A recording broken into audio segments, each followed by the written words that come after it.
JJ and Jeff, a wacky, side-scrolling action platformer released in 1990 in North America for the TurboGrafx-16, better known as the PC Engine, pretty much everywhere else in the world. It got a port on the Nintendo Wii's Virtual Console, strangely enough, in 2007. An odd choice considering the TurboGrafx-16 sold horrendously poorly in the US but fared much better in Japan as the PC Engine. The game was called Kato-chan Ken-chan in Japan, being loosely based on the highly popular, toilet humor-filled variety show Kato-chan Ken-chan Go-gi-gen TV, or Fun TV with Kato and Ken, which ran from the late 80s to the early 90s. Here's a fun fact: this show served as a direct inspiration for America's Funniest Home Videos, as one segment saw Ken and Kato comment on home movies sent in from the viewers. But most of the time, the show was filled with various skits similar to the Benny Hill Show.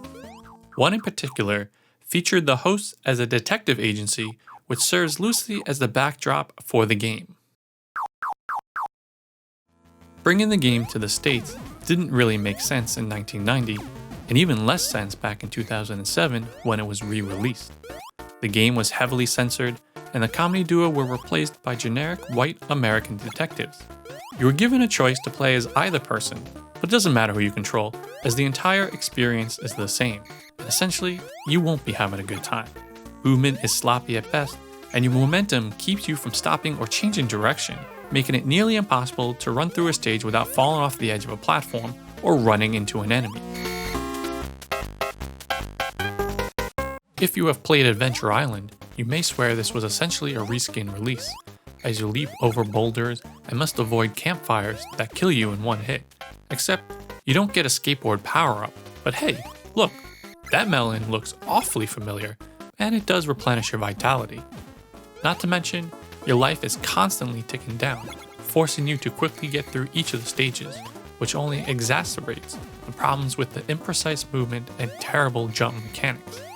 For example, to jump higher, you need to hold up while jumping. Well, at least it's not one of those games where you have to hit up to jump. So, it has that going for it.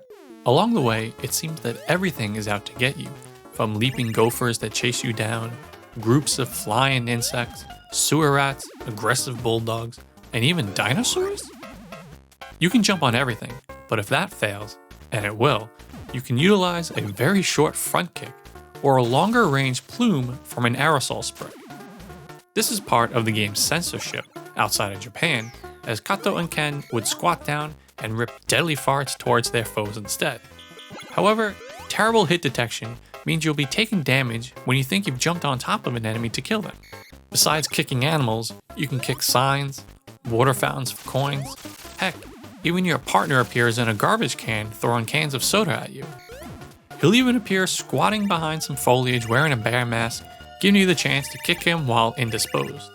But all of that doesn't come close to the truly awful game design choice in Area 3 Stage 4, where if you miss a very specific platform, you find yourself in the middle of a previous stage. Yep, you miss a ledge here, and you find yourself back at 2-1. That's not even a single stage behind, as each of the 6 levels are broken into 4 stages each. At that point, I shut the game off and let out more than one expletive towards JJ and Jeff. It wouldn't be too disheartening if you were only sent back to the previous stage, and these stages are pretty long, and considering how fast you can lose a life, it just isn't worth it.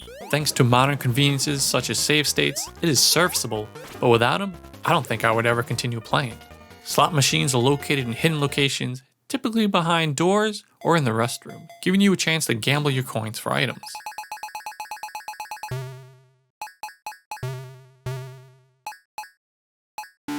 Simply put, JJ and Jeff on the TurboGrafx-16 is a poor game.